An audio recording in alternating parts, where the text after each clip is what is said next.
Hey, everybody. Welcome to the TSMO Roundtable session this afternoon or morning, depending on where you're situated. My name is Venkat Nalamotu. I'm the Director of Traffic Engineering at Tuxel, and I am the moderator for today's session. Before we get started, I would like to go over some housekeeping items. So, ITE, on behalf of ITE, we would like to thank the sponsors of the virtual Spring Conference, Unix Traffic, Urban SDK, and CurbIQ. We'd also like to thank the many councils and committees that helped develop all these sessions, in particular, the ITE TSMO Council. I want to give a special shout out to our chair, Catalina Echeverri, and my co-vice chair, Joe Gregory, along with Anaf Morshed, who helped put together this session. This session, our format will be a rapid roundtable.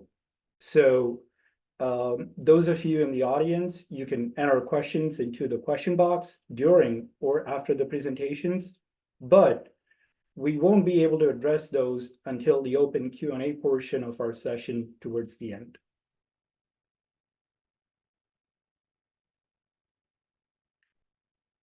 Your attendance in this session includes PDH credits.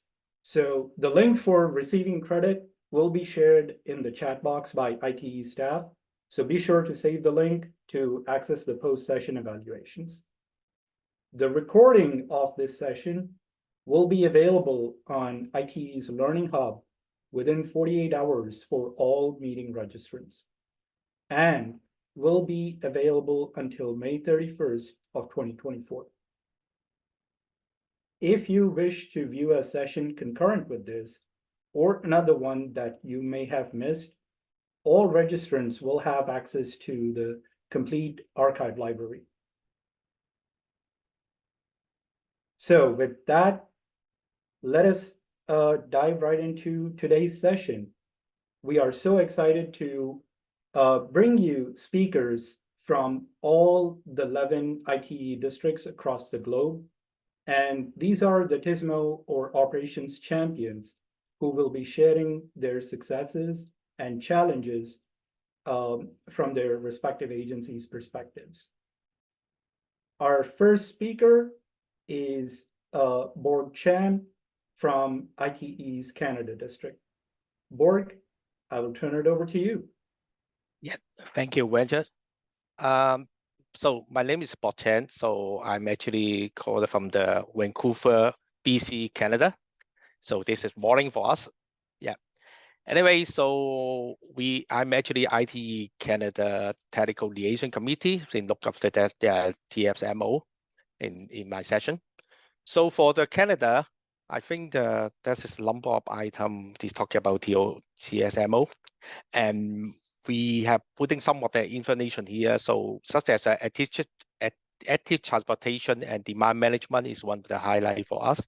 So we have especially for BC, we have the issue active transportation design guide in 1999, but we also have the follow-up for the other one is supplementary of that design guide for the transit-oriented management, demand management manual or guideline, which is usually in the 2021.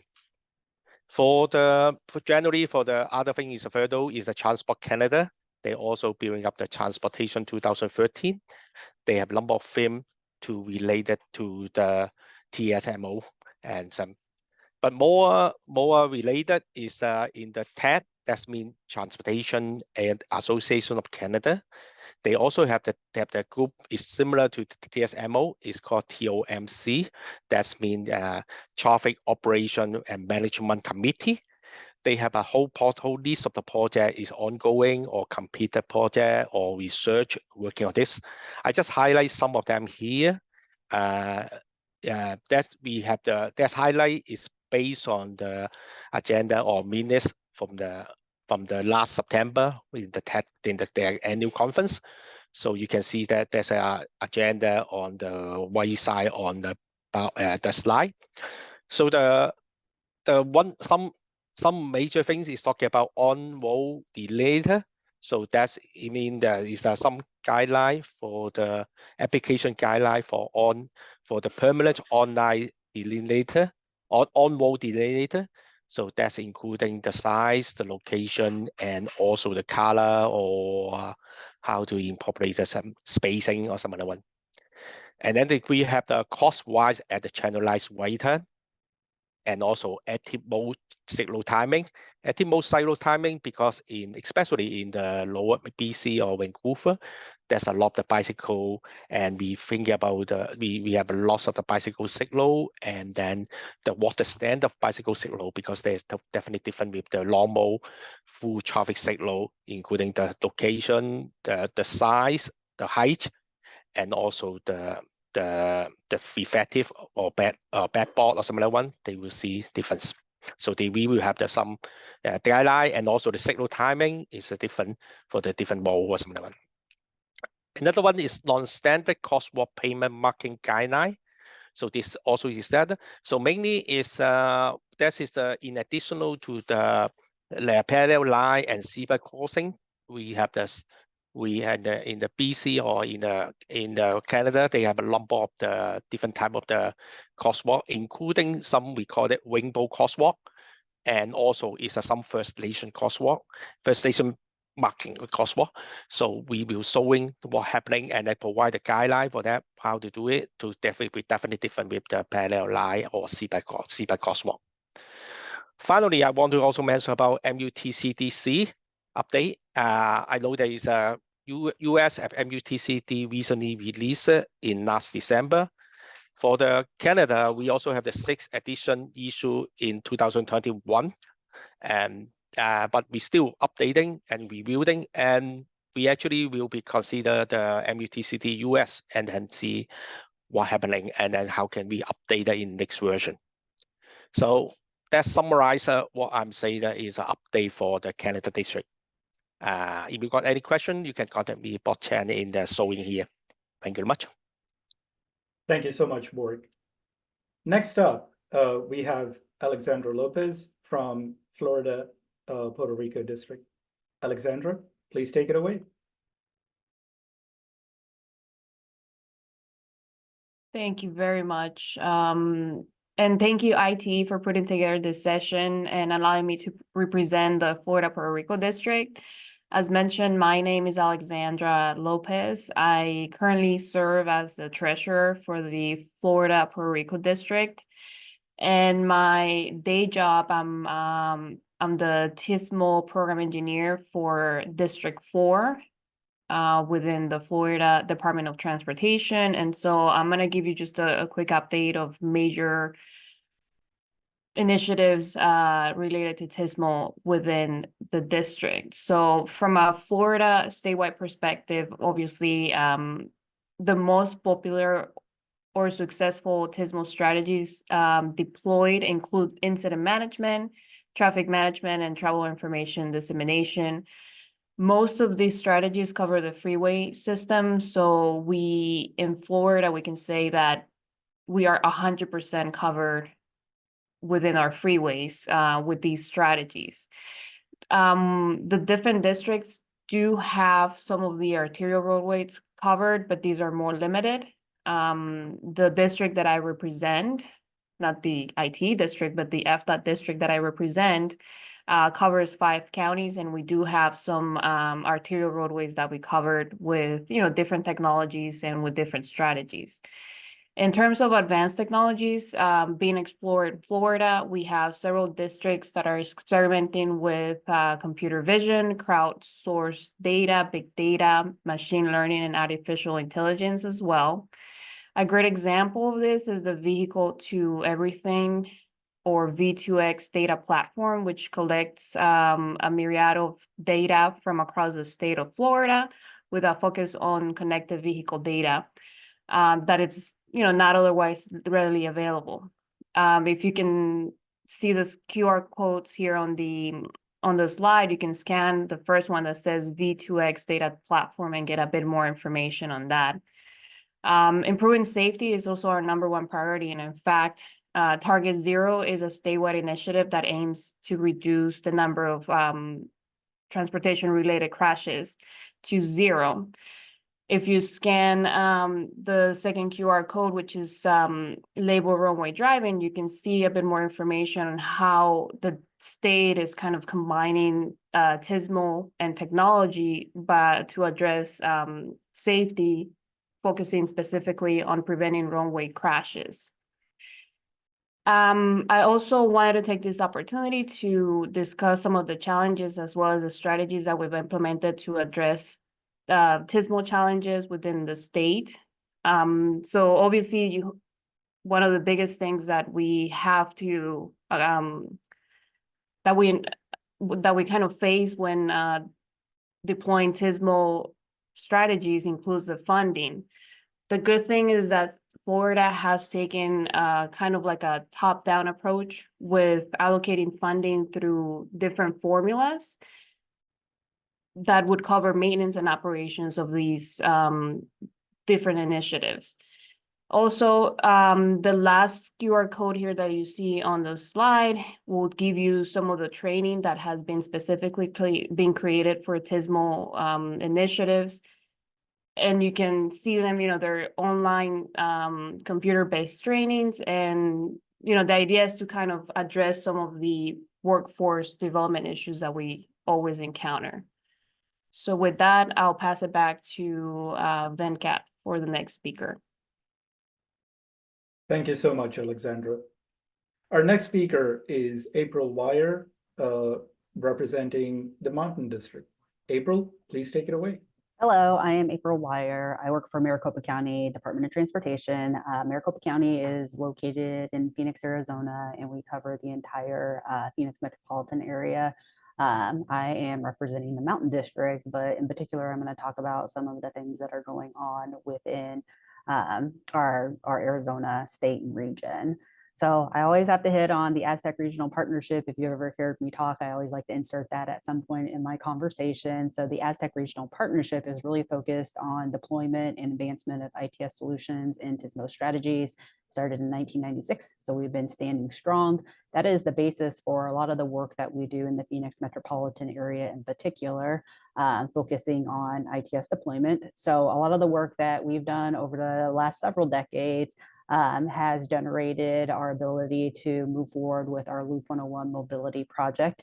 That right now, the key focus is on integrated corridor management and deployment of a decision support system in relations to ICM.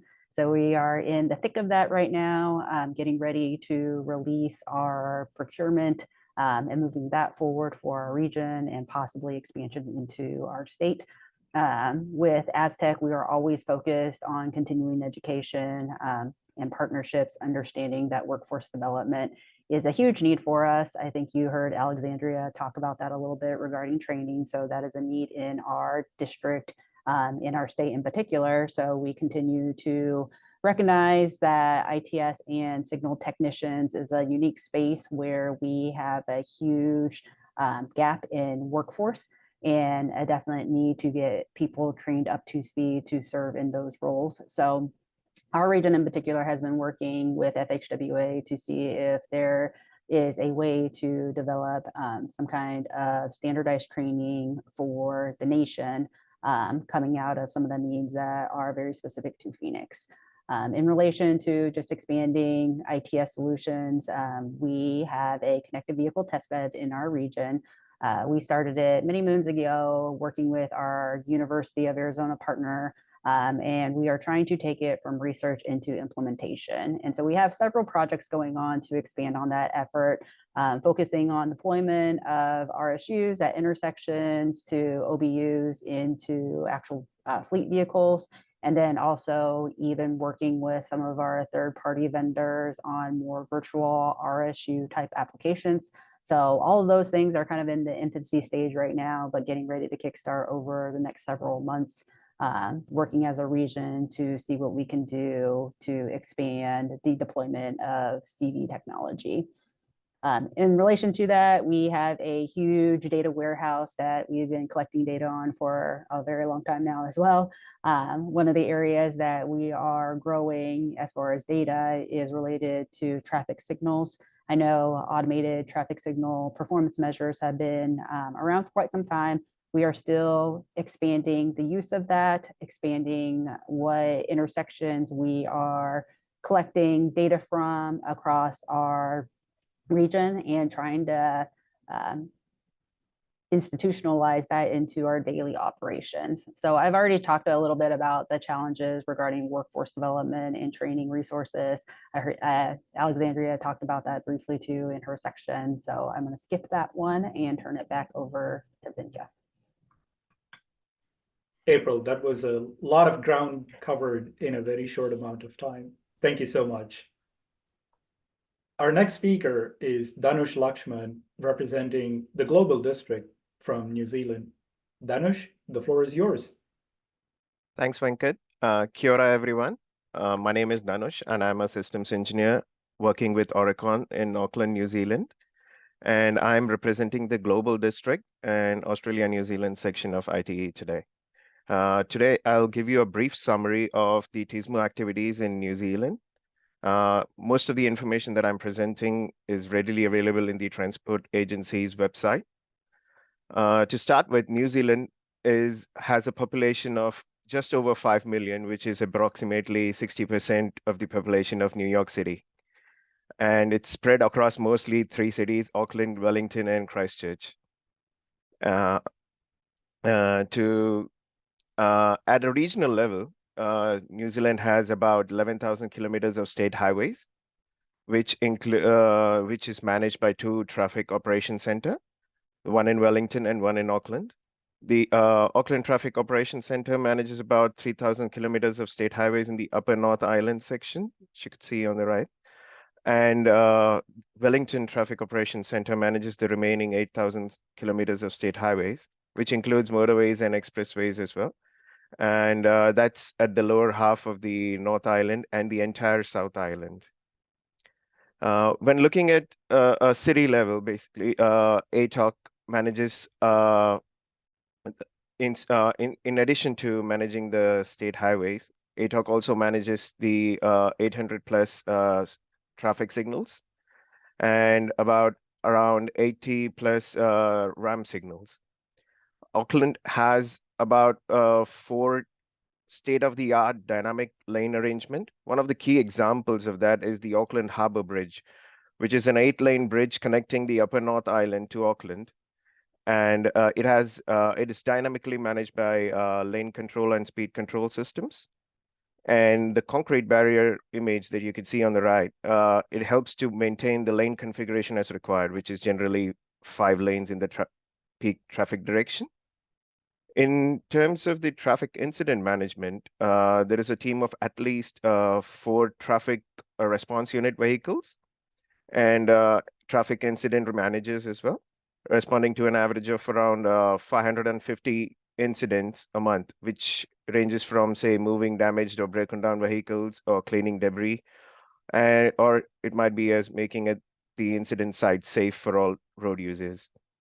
The VMS system and CCTV systems complement this and support in achieving this. The roadside automatic weather station, they provide accurate information which we could use for making informed decisions. The transport agency and the local council and local transport agencies use that information to convey to the road users through social media or even the VMS system supports in this case. When you take another level down in the local roads, there is a lot of things that's happening leading to Vision Zero, Road to Zero as well. So in the safe systems approach, there are various programs in this space. A couple of them is the school speed management, safe speeds, and race crossing and school patrols. The speed management program, especially the school speed management program, has implemented lower speeds across streets connecting schools, which is about 30 kilometers per hour. Additionally, all the school entrances have raised shade crossings. So That's an additional benefit in terms of reducing speeds. And then the school patrol. This is a very unique program that in New Zealand, where school patrols are formed of student volunteers. They are trained by New Zealand police on roads and traffic and safety. The supervisor is usually a teacher or a parent volunteer. They're also trained on general road safety. And this has been a most successful program rolled out in New Zealand, saving millions of dollars to manage school traffic. That's all from me for today. Namahinui. Back to you, Venkat. Thank you so much, Dhanush. Next up, we have Todd Zimkowski from the Great Lakes District. Todd? Yeah, hi folks. I'm going to talk about 3 topics. One is around TSMO strategies and mainly processes, business processes. One of the core aspects of developing TSMO programs. And one thing I wanted to share is a program that was started about 10 years ago and continues to be very successful in Wisconsin. It's a little bit long-winded, as they call it. We refer to it as TSMO TIP and our SISP program, where it's essentially data-driven program where we look at ITS and signal improvements across the state. And the unique thing here is that we make it available through a grant process twice a year, and involve local agencies are able to submit on the grant in areas where we have something called connecting highways, where essentially the state gives authority to the locals to maintain a state highway through their jurisdiction. It's based on mobility impacts, O&M impacts, energy environment impacts, and safety impacts. And then the other thing I wanted to mention was Wisconsin DOT developed a TIM responder CAV training video and materials, which is a scenario-based training that essentially looks at training law enforcement and other TIM traffic incident management emergency responders on the rules of the road, and then goes through a variety of scenarios of if you come upon a connected or autonomous vehicle, here's how you need to approach the scene to be safe. And then the third thing I wanted to share was not necessarily an agency-driven activity, but an ITE activity at the Wisconsin section level, where we've replicated many of the councils that exist at the international level. And I'm actually the chair of the TSMO Council, and just recently we got together the top 10 populated municipalities and counties across the state as a way to continuously start to share issues, look at ways to pursue grants together, cooperate across jurisdictional boundaries, and keep a high level inventory of technology across our state. That's all I wanted to share right now. I'll hand it back to you, Venkat. Thank you. Thank you very much, Todd. Next up, Ryan Lowe from Ohio DOT. Ryan, please take it away. Yeah. All right. Well, thank you everybody for letting me speak here. Like Venkat said, I'm Ryan Lowe with the Ohio Department of Transportation. I'm going to give a little bit different flavor of TSMO, kind of more about culture and collaboration. So ODOT's TSMO program started in 2017. And that was after years of planning Sharp 2 grants. And that created the office that I'm in right now, which includes signal operations. We have data and performance analytics, TSMO, our TIM program, and our statewide TMC. So that program, you know, that first program that we put out in 2017 did a good job, but it kind of started to outlive its useful life. So about 2 years ago, as a state agency, we started looking like, hey, how can we update this plan to move the path forward? So what we did is we looked internally, we did a capability maturity model. For those of you who are aware, it's essentially a self-assessment, and we realized, hey, we're good in a lot of things, performance, data analytics, signals, but we really need to up our game with culture and collaboration.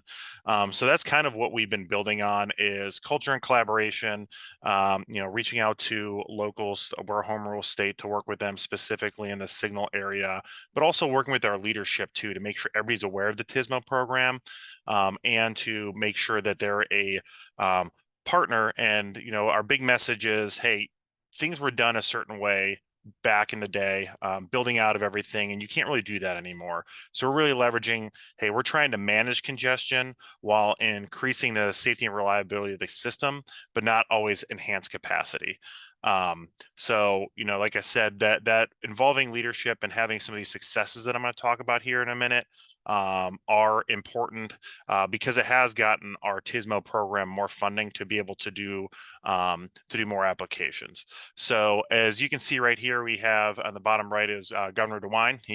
Was a couple feet from where I am now in my office. I did a press conference last month on the Q warning system. And what I'm going to talk about is kind of, I think, the way that we've been successful on marketing our TSMO program in Ohio. So unfortunately, this was on the back of a motor coach crash around a little bit after Thanksgiving.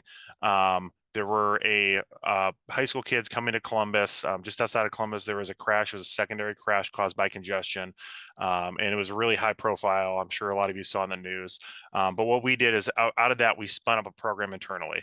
Q warning system program. We're deploying 25 throughout the state within the next 2 years. But in this specific area, we had one deployed within a couple months using internal forces. So that was a big win for our program. We've noticed that, hey, if a lot of these flagship strategies, we have a variable speed limit corridor up on off the Lake Erie.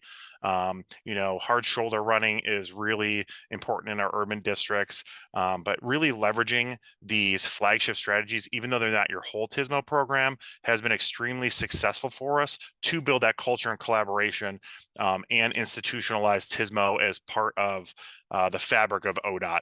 So that's something that, like I said, we've really been hammering on and really trying to get out white papers and successes of a lot of these programs, specifically the flagship. Wrong way driving is a big one in Ohio, deploying a lot of those. So when there are successes in our TMC, when we catch wrong way drivers, we try to put out press releases and stuff like that. And I do think that helps our TSMO program. So that's just a couple things for the successes. If you wanted to talk about the other side of things, I think we need a few more than 4 minutes, but hopefully other states and people on here can take that to heart and learn some lessons from it. So that's all I got. Back to you, Venkat. Thank you so much, Ryan.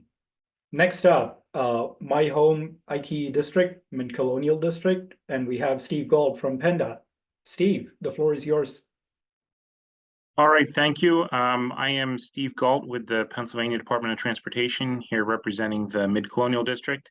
As you can see from the map there, Pennsylvania geographically is a big part of that district. And in addition to my role at PennDOT, I also serve as the Secretary of the Mid-Atlantic section of ITE MASite. So some of the TSMO strategies that we're implementing in Pennsylvania is we started by splitting our state into 4 regions for operational purposes, and those align with our 4 regional traffic management centers. And each one has a regional operations plan, which is a data-driven plan that takes several sources of information and overlays those on a map, so we can understand where we have congestion, where we may have crash clusters, special event generators. And one of the new sources we're going to be integrating into that is an in-house developed congestion pie chart to understand the cause of congestion, so we can target the applicable TSMO strategies. We're also identifying potential TSMO strategies through those plans to be able to implement, and the plans then serve as a funnel for funding those into projects. On the technology side, one of the unique things about Pennsylvania is that all of the traffic signals are owned by the local governments. So we have 1,200 different municipalities that own signals with different equipment.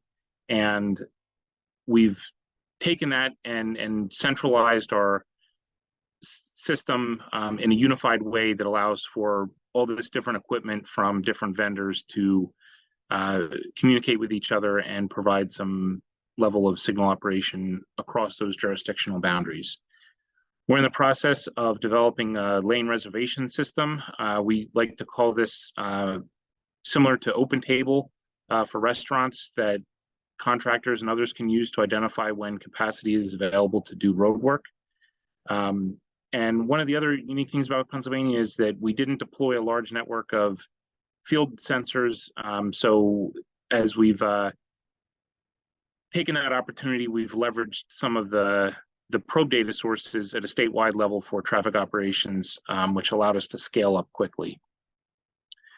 On the safety side, I mentioned the regional operations plans, and those, an example of how we're using those on a safety perspective is looking at curved road crash clusters and looking, those could be a potential candidate for where a dynamic curve warning system could be used. Just one example of how we're doing that. Some challenges that we face, the biggest ones are always funding and procurement. Our ITS operations have been level funded for more than 7 years, even as personnel costs increase each year, and we all know inflation is rampant. We think there's a light at the end of the tunnel in our state budget for the next year to finally see an increase there. And on the procurement side, the traditional low bid procurement doesn't always work well for technology. If the more effectively we can use the systems engineering process and a qualifications-based RFP for a best value procurement will be helpful, but it requires some out-of-the-box thinking for the procurement staff that are used to a more traditional process. And finally, on the workforce development and training, one of the things we're most proud of and one of our biggest accomplishments is the development of a TMC boot camp that we use to train operators for our traffic management centers. So that's been in place for a few years now and has really helped to provide them with the knowledge they need to hit the ground running as they're on the front lines. So with that, I'll turn back to Venkat. Thank you, Steve. Next up, we have Tim from Missouri Valley District. Tim, take it away, sir. Yes. Good afternoon. Thanks for having me. Tim Smith, the Iowa Department of Transportation. So let's try to quickly go over several things here. One of our biggest successes, I think, in the TSMO area has been our work zones. We've had a really good record of, we've had our intelligent work zones deployed for over 10 years now. We've got good collaboration between different bureaus and our district central office. We've had taken advantage of capability maturity model framework efforts to self-evaluate, come up with ideas from the inside, and our list of accomplishments and to-do lists are both very extensive. So that's one of the things I'm most pleased with in Iowa. We've broken TSMO into 8 service layers, and we just finished our last one, was active transportation demand management. You might imagine Iowa, we don't have a whole lot of need for severe bottlenecks and innovative solutions, but we've got them available, and we've been looking at them as needed. As part of that effort, that next bullet, it's got a typo in there. It should be ICE ops. It started as an infrastructure analysis, but we've tailored it to operations. But we've got like 10 different data sources that are GIS based that we can use to look, is it crashes related, bottleneck related, delay, resiliency, weather related, and we're able to use it. We're just refreshing all the data. One of the first uses is going to be to say, do we have our dynamic message signs where they should be? And there's some gaps in that. That would be a neat tool to be used for many other purposes as well. On the technology side, we've been working a lot with our institute, or I guess that's the next one. We're part of what we're doing with our university, Intrans at Iowa State University, is using our connected vehicle data to see in Iowa, we're a state where we don't operate our traffic signals. All our cities do those for us. So what can we do as a state to maybe dip our toe in there, see what we can facilitate to help our cities take advantage of some of the new data tools and technologies to look at traffic signal operations. With the university, we depend heavily on Iowa State University to look at crash data and to see where are our problems and just all of our data sources. So we're looking at, and one of the things that they've done is like in our incident or our emergency incident notifications to be able to quickly screen those and add a label if this is an elevated crash area. And I got a link there to a dashboard with a whole bunch of the different tools. Follow that link at the bottom, there's a link to the university dashboard. Regarding workforce development, we've been for almost over a year now, we've been including TSMO as a discussion topic at our new employee orientation training. Once a month, I go and just kind of give the explanation that we're not just about building and maintaining roads, that we're looking at the bigger picture of operations and always looking for input from our employees. I mentioned we got a new Bureau Director. Andy Lewis retired at the end of last year. Chris Pelton will start in about a week and a half. We also filled used to be a connected automated transportation position. It's now Matt Miller, Director of New and Emerging Transportation Technologies. He has a construction background, has been doing a lot of help with e-ticketing on the construction side, a lot of great ideas. And then for challenges, we're looking to put out an RFP for our truck parking information management system, and always looking for better ways to manage our ITS deployments. I think I'll leave it at that. Thanks again for having me. Thank you so much, Tim. A lot happening in Iowa DOT. And next up, we have Sal Cowan with the New Jersey Department of Transportation representing the Northeastern District. Sal, the floor is yours. Thanks, Venkat. And a big, huge thanks to ITE for letting me have a couple of moments of your time today. Thank you. My name is Sal Cowan. I'm the Senior Director of Mobility for the New Jersey Department of Transportation. Here to give you some updates about what's happening in the Northeast. And that's the start of my 4 minutes. Bit of bragging is in order with New York, New Jersey being selected as the host city for the 2026 FIFA World Cup final match.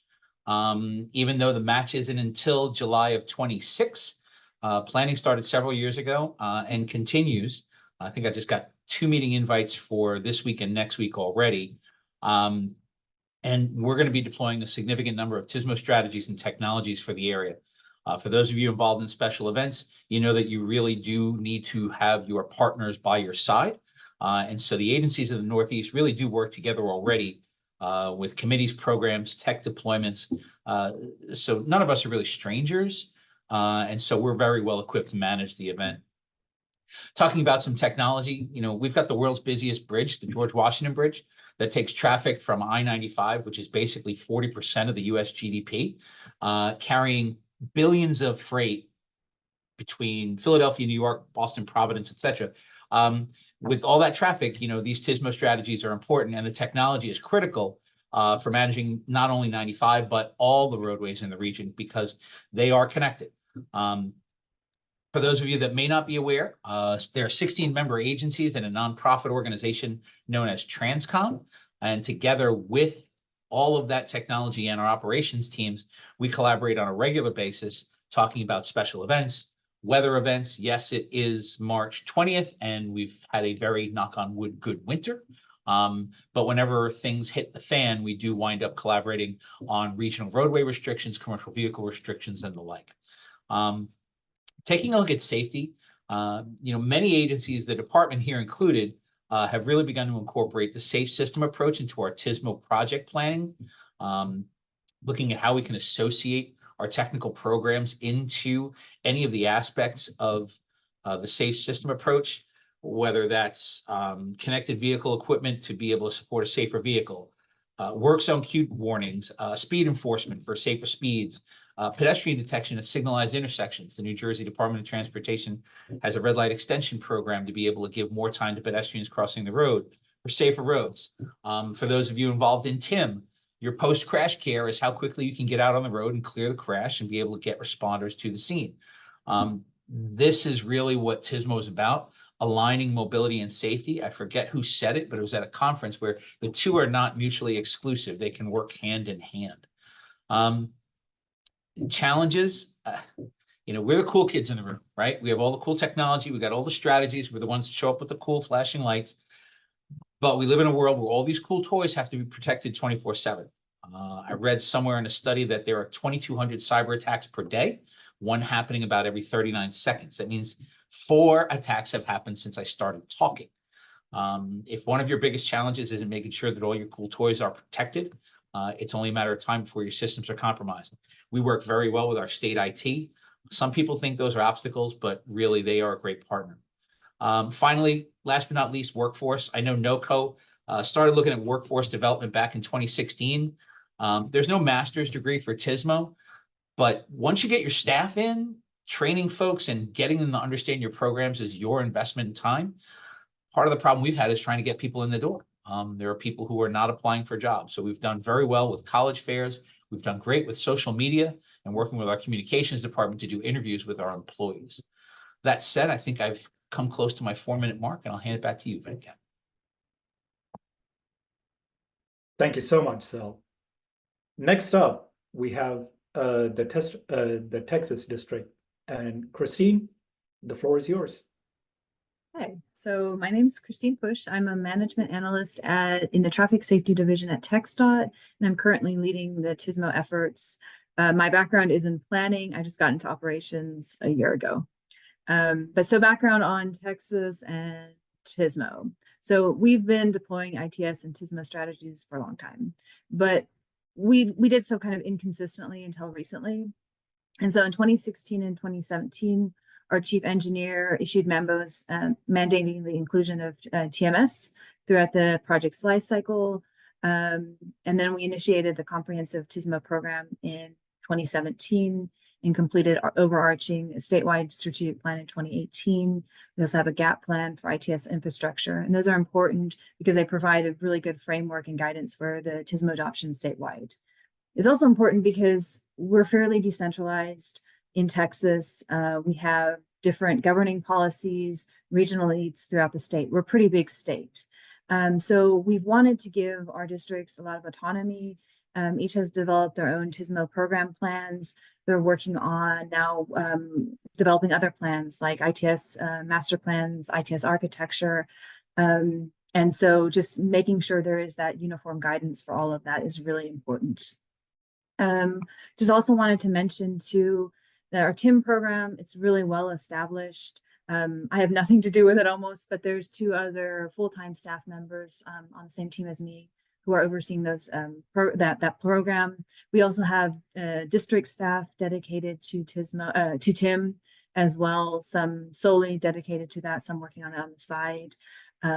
There's, districts are also leading efforts in advancing like TIM task force in Laredo or TIM plan in El Paso.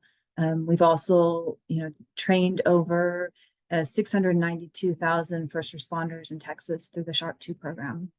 The TIM program also holds monthly webinars and sends out quarterly newsletters to share best practices. With the SMART work zones, not too much to mention there, but we did develop in 2018 a SMART work guidelines, and those help to decide which systems to employ. There's a go, no go for each of the systems and that the districts can use, so providing them support that way. CAT program, again, not too much to mention, but it just that there's a lot of innovative stuff going on. There's so much new in technology out there. And so we have kind of one of those things is develop that CAT plan. And now we're trying to figure out how to merge that with TSMO efforts.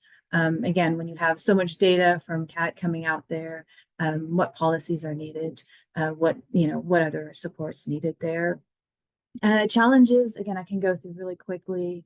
Like everyone else, funding of operations and maintenance is difficult, and we're still figuring that out, but sometimes just coordinating can help, kind of working together.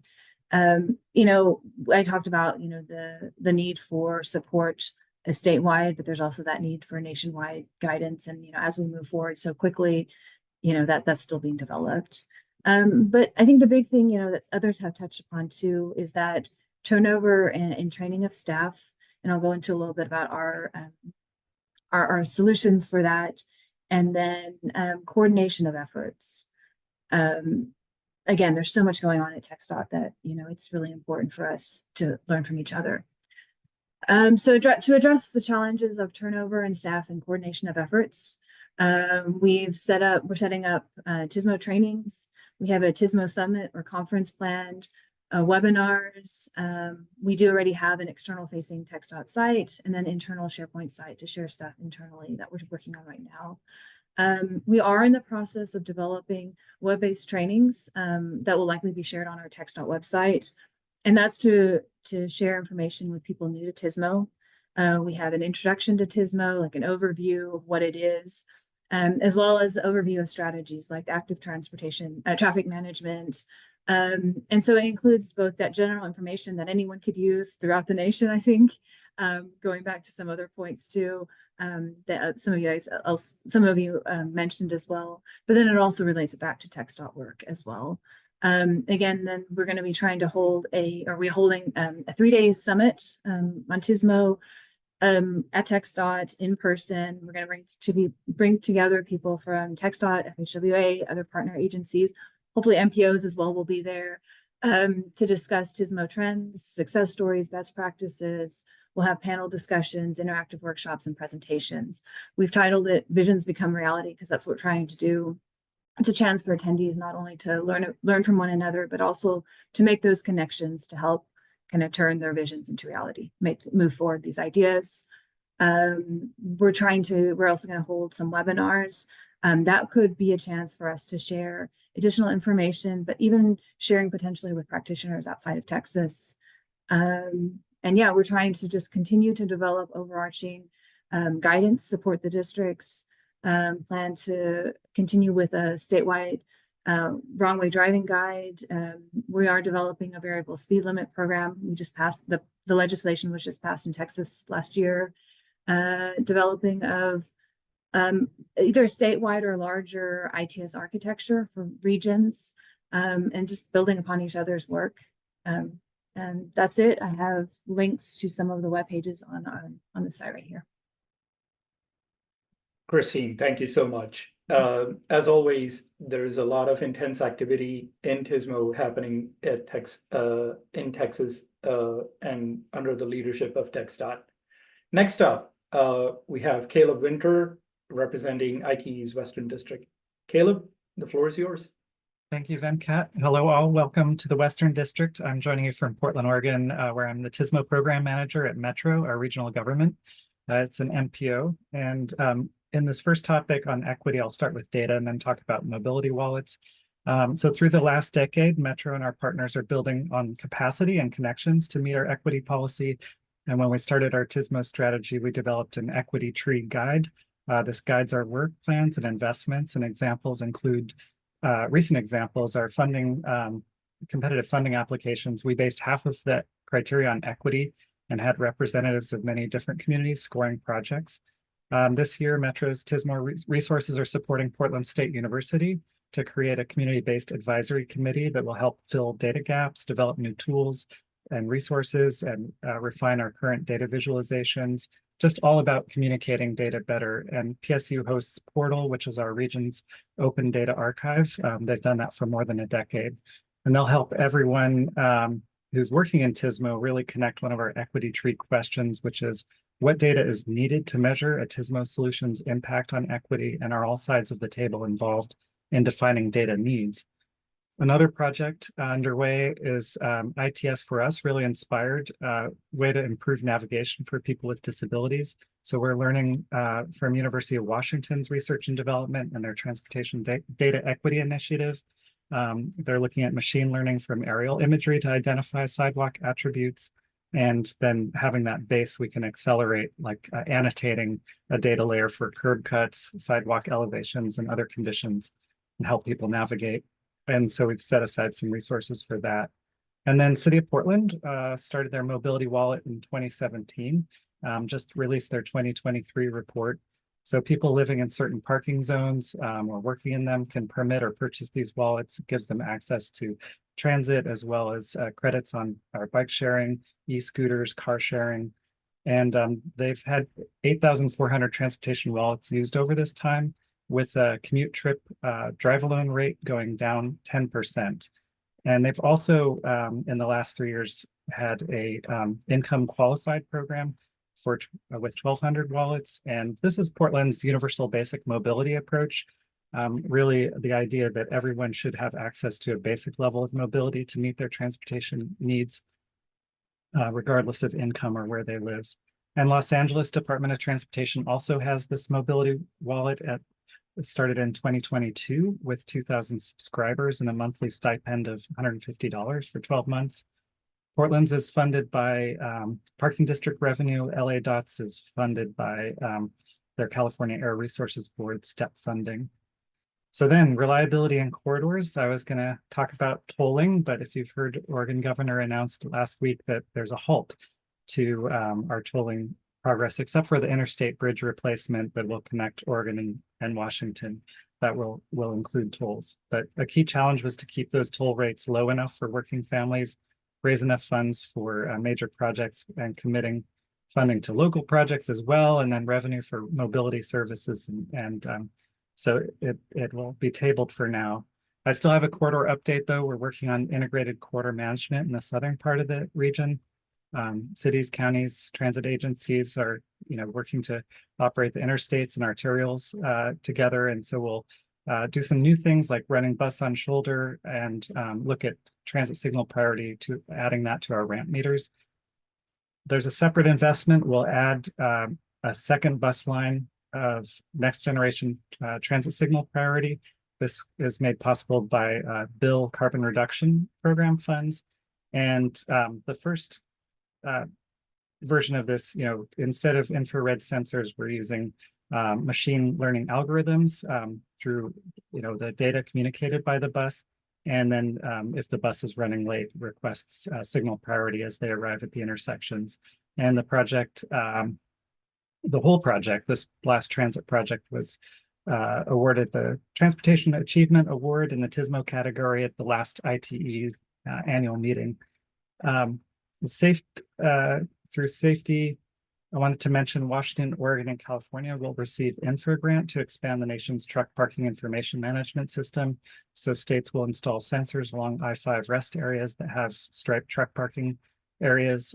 These sensors will connect to 511 systems and also provide open data for any app out there that wants to incorporate it. Of course, freight truck drivers will run out of their hours. They're regulated with hours of service and often park in unsafe, undesignated areas. So this system will improve conditions. Pedestrians is a challenge we all face, the increasing number of people dying, often while walking. We have several cities that will include pedestrian head starts at their signalized intersections, and that allows them to be more visible while the traffic is stopped. The county is changing their right green turn arrows to red, so when pedestrians hit the call button. We also have rest on red being applied to one boulevard here in Portland. It's a 2-lane arterial, so at night all lights will be red for safety, so people don't see green as far as the eye can see. The radar senses them as they approach and then it turns the light green if they're traveling at a safe speed. I'm running out of time here, so with carbon reduction, we want to invest more in that transit signal priority. We're looking into ways of doing that and really looking at the impacts of attracting more people to reliable bus service, as well as the diesel saved when we turn the system off. 14% more diesel was used on our first transit line. City of Portland won a SMART grant for zero emission delivery zones using all kinds of electric freight conveyances, including electric cargo trikes. Also, they'll be using sensors through a curb data specification. And I was going to mention the Open Mobility Foundation is hosting a beginner training tomorrow on that data specification. It's tomorrow, 9 a.m. Pacific time. Quickly, disaster preparedness. More people died in climate-related heat dome in 2021 than had died in the eruption of Mount St. Helens in 1980. So taking our disasters in all forms, including earthquakes zones. So Portland and Southwest Washington are working on a second phase of disaster route planning that involves a new social vulnerability explorer tool. I won't go into the details, but it adds more data For example, low voter turnout is a proxy for how civic-minded people are and may indicate something about their willingness to help neighbors during a disaster. In Oregon and Washington, economic vitality is back on the table as a planning outcome. I associate it all the way back to the 2009 economic recession. And I just, now that it's being asked of TSMO again, I'd love to collaborate on, on incorporating that. A guide on road usage charge. I mention it here because we have received, or Oregon DOT received funds to incorporate this in a connected vehicle ecosystem. And we also have funds to that we're working on a concept of operations to include ITS in that same system. So, improve safety through traffic safety measures, predicting and mitigating traffic incidents, reducing response times. Those are all going into this concept. And then speaking of guides, among the links below is WashDOT's award-winning TSMO resource there. And then just please contact me anytime. Thanks. Thank you, ITE, for letting me give an update from the Southern District. My name is Lee Smith. I'm with the Tennessee DOT, and here to really kind of talk about what our TSMO strategies that we're implementing, what we have planned in Tennessee. One of the things that we've identified as a need is expansion of our service patrol from our urban areas to our rural areas. As you know, the magnitude and the severity of crashes along our rural interstates can be pretty large. And so we want to address that and try to find ways to improve safety that way. So we're planning on a rural service patrol that'll cover the remainder of our interstates statewide in Tennessee. So we've got 4 larger urban areas, Memphis, Nashville, Chattanooga, and Knoxville, that have urban service patrol we call HELP. That have good coverage, and we've got great results from helping stranded motorists to activity as a first responder. So just really excited about that. That's coming be the first time we've done rural service patrol in Tennessee. It's on the horizon for us. One of the projects that we're real proud of as far as the TSMO strategy is our I-24 Smart Corridor. It's an integrated corridor management project that runs about 30 miles between Nashville and a suburb called Murfreesboro. Includes the lane control gantries, the X's and arrows to indicate which lanes are closed due to a crash, and variable speed limits. Includes active arterial management and diversion signal operations. So we've been able to work with 4 local agencies on that project, and have been working hard to coordinate and to form a real team to operate the corridor holistically within the freeway and the arterial. So I'm really excited about that project. And that's nearing complete. The variable speed limits and lane control have been active since June of last year, and the arterial portions are scheduled to go live here in May. So we're excited about that. We're seeing some really good safety benefits from our variable speed limits, 10-12% reduction in severe crashes and a 5% reduction in overall crashes. We're really excited about those improvements. And then also, as part of our TIM program, we're working with our law enforcement officers and providing some in-service training. That's the training that all the officers go through to bring some of the TIM training to them and build relationships with them. So also our relationship with our IT partners, we've worked on pretty hard over the last few years and really work well together. Everything we do in traffic operations and traffic design is works with our IT division. We say if it has a chip, IT is hip. So everything we do, we work with them. So as far as technology goes, we're really excited about a open road test bed we opened up in November of 2022 called I-24 Motion. It's a 4-mile segment of I-24. It's a first of its kind connected vehicle, autonomous vehicle test bed. Uses AI supported vehicle video trajectory algorithms to be able to track and analyze on a vehicle by vehicle basis the activity and interactions on that stretch of interstate. So a lot of really great benefits for Tennessee and for the industry as a whole. We're seeing through the AI supported VSL we've been able to see some real benefits using insights from motion, which we attribute to the safety benefits. Our VSL is a lot more responsive than a rules-based VSL. So another thing we're doing as far as technology is we're about to embark on a partnership with DriveWise to get live work zone information into commercial vehicles. That's on the horizon for us. We're really close to getting that deployed. And as far as in addition to our VSL on I-24, we've got a runway driving pilot in Memphis that we're working with.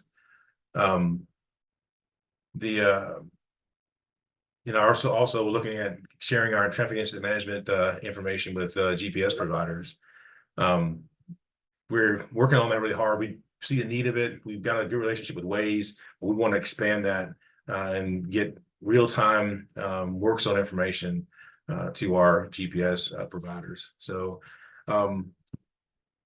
in addition, some of our challenges, one of the things that we're in the middle of right now is an agency reorganization.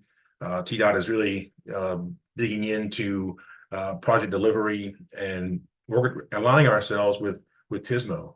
We're mainstreaming TSMO. I work in the headquarters office, but our regional offices, we're integrating TSMO into the operations and the daily workflow for our region offices as well.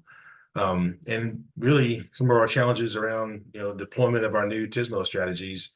One of the things with our ICM project has been traffic signal operations, arterial operations. We don't operate our own maintained traffic signals. We've had to really work on partnerships there. And then finally, workforce development. We've got a really strong graduate engineer training program we've had for several years, and we're with our reorganization really leaning into that even more.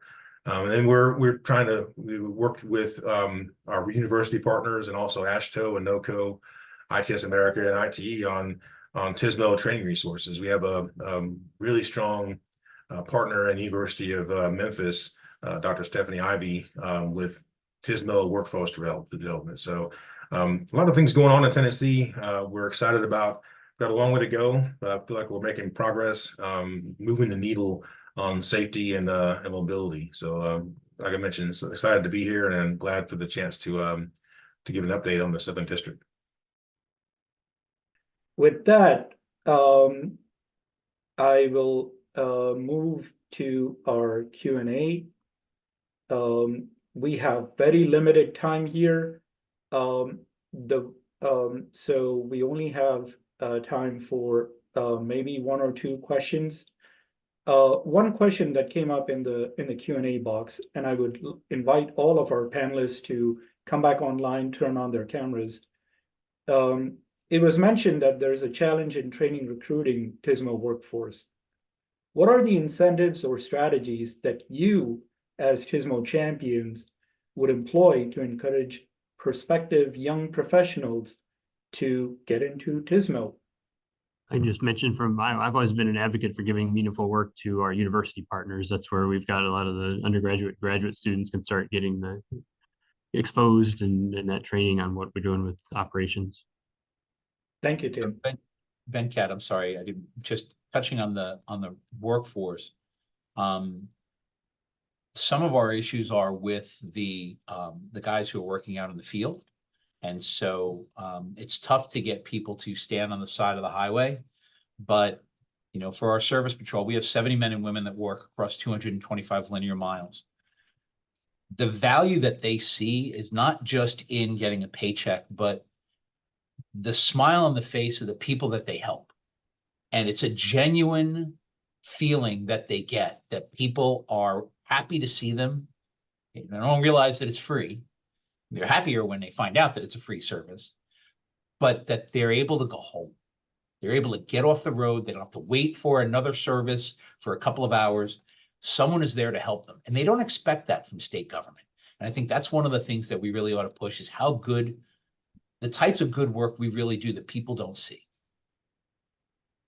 Well said, Sal. With that, we are at the end of our time budget here. Thank you to all of our panel members And thank you all for attending this session today. As a reminder, to receive PDH or CM credits, you must first view the entire webinar, live or recorded, complete the evaluation that is associated, and your credit certificate will be unlocked and available under the Certificates tab in your ITE Learning Hub account. The evaluation link for this technical session is also posted in the chat pod for all the attendees to access. And as a reminder, the recording of this session will be available in the ITE Learning Hub within 48 hours. With that, thank you all for joining and have a wonderful rest of the day.